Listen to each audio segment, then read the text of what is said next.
আওয়ামী লীগের চরিত্রটাই হলো এরকম, এর যে একটু ভালোবাসে তারে সে হত্যা করে। শহীদ প্রেসিডেন্ট জিয়াউর রহমান শেখ হাসিনাকে দেশে আসার অনুমতি দিছিলেন, সুযোগ দিছিলেন এবং বলছে থাক সবাই রাজনীতি করুক। আসার 1 মাসের মধ্যে জিয়াউর রহমান শহীদ হয়ে গেছে, 13 দিনের মধ্যে।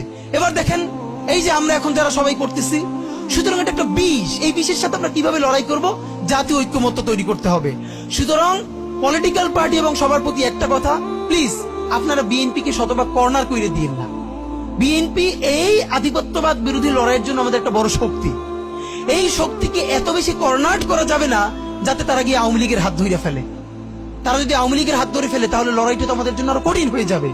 বরং বিএনপির প্রতি আমাদের চ্যালেঞ্জ হলো, যেই বিএনপি বাকশালী সংবিধানের প্রতি প্রেম দেখাবে তারে শহীদ জিয়ার ছবিটা সামনে এনে বলতে হবে যে এই বাকশালী সংবিধান তো জিয়াউর রহমানই ছুঁড়ে মারছিল। বেগম জিয়া বলেছেন এই সংবিধানকে ছুঁড়ে ফেলা হবে। ওমা এখন বেগম জিয়ার চেয়েও নতুন বিএনপি আসছে, বেশি প্রেমের বিএনপি। যেই শহীদ প্রেসিডেন্ট জিয়াউর রহমান ইসলামোফোবিক জায়গা থেকে বাংলাদেশের মুসলমান, বাঙালি মুসলমান সব আইডিয়াকে ধারণ করে বাংলাদেশের জাতীয়তাবাদ তৈরি করলেন। এখন একটা নতুন বিএনপি গজাচ্ছে, কেউ চেষ্টা করতেছে পুরো বিএনপিটাকে একটা ইসলামোফোবিক বিএনপি করা। এ কি ভাই, ইসলামোফোবিক বিএনপি সে কোথায় যাবে? সে কি দিল্লি যাইতে চায়?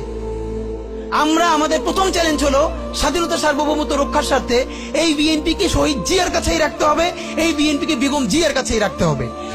নাম্বার 2, আমাদের সামনের নির্বাচনে ম্যান্ডেট কি হবে এইটা সুস্পষ্ট।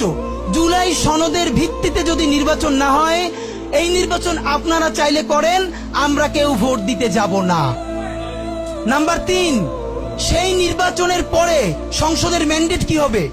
সংসদে জুলাইয়ের বর্তমান সনদে যেটা স্বাক্ষরিত হবে সবার ঐক্যমত্যের ভিত্তিতে, এটা নির্বাচনের আগে মানে সংবিধান সংশোধন করা ছাড়াই অধ্যাদেশের বলে বলে যেটা করা সম্ভব সেটা আগেই করে ফেলতে হবে এবং তাকে দিয়ে নির্বাচন করাইতে হবে। এবং আমাদের বিএনপির বন্ধুরা বলছেন 2 বছর সময় নিয়ে তারা সংসদে এইগুলো পাশ করাবেন। 2 বছর চলবে না, সর্বোচ্চ সময় 6 মাস। সংসদের প্রথম 6 মাসের মধ্যে জুলাই সনদের সমস্ত কথাগুলো সংবিধান ইনকর্পোরেট করতে হবে। যদি পারেন নতুন সংবিধান করতে হবে, নতুন সংবিধান করতে না পারলে এইটার মধ্যে ইনকর্পোরেট করতে হবে। রাজনৈতিক বিভাজনের ফাঁকে একমাত্র সমস্ত সুবিধা নেবে ফ্যাসিবাদ, ফ্যাসিবাদের শক্তি এবং আওয়ামী লীগ। আমরা আমাদের জীবন থাকতে বাংলাদেশের মাটিতে ভারতীয় আধিপত্যবাদ থেকে শুরু করে আর কোন বিদেশি আধিপত্যবাদ, হাসিনা এবং ফ্যাসিবাদকে মেনে নিব না। এবং আমরা যদি শহীদ হয়ে যাই, আমাদের সন্তানেরা লড়বে, তার সন্তানেরা লড়বে। কিয়ামত পর্যন্ত বাংলাদেশ নামক জমিন যতদিন বেঁচে থাকবে ততদিন পর্যন্ত আজাদির সন্তানেরা লড়াই করবেই করবে। ইনকিলাব জিন্দাবাদ।